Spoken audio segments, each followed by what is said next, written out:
ஒரு நாள் பிறக்கிறோம். அண்ணனாக, தம்பியாக, அக்காளாக, தங்கையாக, தந்தையாக, தாயாக ஒவ்வொருக்கும் ஒரு வேடம். அந்த வேடம் முடியும் நாள் வந்துவிட்டால், கூடுவிட்டு ஆய்வு போய்விட்டால் எல்லோரும் ஒரு நாள் போய்தான் சேர வேண்டும். உண்மை. வாழ்கின்ற வாழ்க்கையை மற்றவருக்கு துன்பத்தை கொடுக்காமல், மற்றவருக்கு துரோகத்தை செய்யாமல், மற்றவருக்கு பாதம் நினைக்காமல், மற்றவன் நம்மளை போல் சந்தோஷமா வாழ வேண்டும் என்ற எண்ணத்தோடு எவன் ஒருவன் நினைத்துக் கொண்டு வாழ்கிறானோ அவனே அவன் புகழே பூமி நிலைத்திருக்கும். அதுபோன்று வாழ்கின்ற குறைந்த காலத்திலே மற்றவருக்கு நல்லதெல்லாம் செய்து நல்ல பேரு புகழோடு எல்லோரும் வாழ வேண்டும் வாழ்த்துக்கிறோம். அதனாலே சாகாவரம் அது கொடுக்க முடியாது. ஏன்னா வந்தவர் எல்லோரும் வரம் பெற்று இங்கே தங்கிவிட்டால் இந்த பூமி தாங்காது. அதனால் ஏனென்றால் மரணம் இப்படி வர வேண்டும், இவரால் வர வேண்டும், இந்நாளில் தான் வர வேண்டும், இந்த நேரத்தில் தான் வர வேண்டும் என்று அதை கேட்டால் என்னால் கொடுக்க முடியும். மற்ற இரண்டு வரம் இருக்கிறது. போகா செல்வம், உண்மை. வேகா உடல். நீங்கள் உயிரோடு இருக்கிற வரைக்கும் உங்களை விட்டு செல்வம் போகவே போகாது. எத்தனை பேர் வந்து உங்கள் மீது அக்னியை இழுத்தாலும் உங்கள் தேகம் எரியாமல் இருக்கும் சாகும் வரை. பிறப்பும் இறப்பும் மனிதனுக்கு சகஜமான ஒன்று. ஆகையால் இந்த வரத்தினை தவிர்த்து வேறு வரம் கேள் மகனே என்று உரைக்கிறீர்கள்.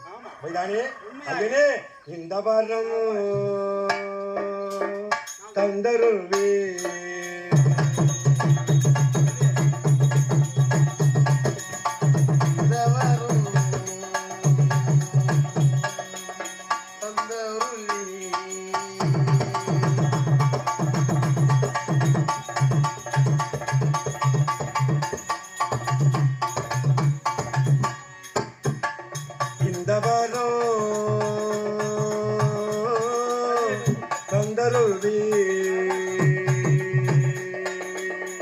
இறையவனே திரு பக்தா, இறையவனே திரு கச்சியூர் மது தீசரி இந்த வரும்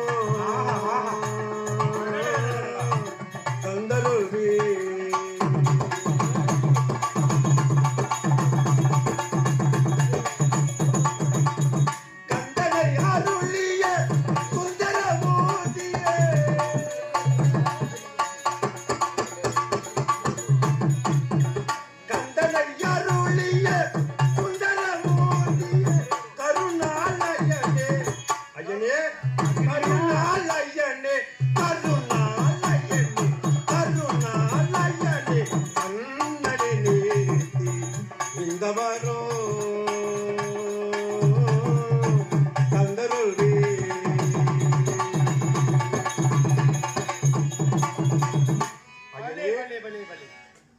ஆகா, ஆகாய வீரா, அக்னி வீரா.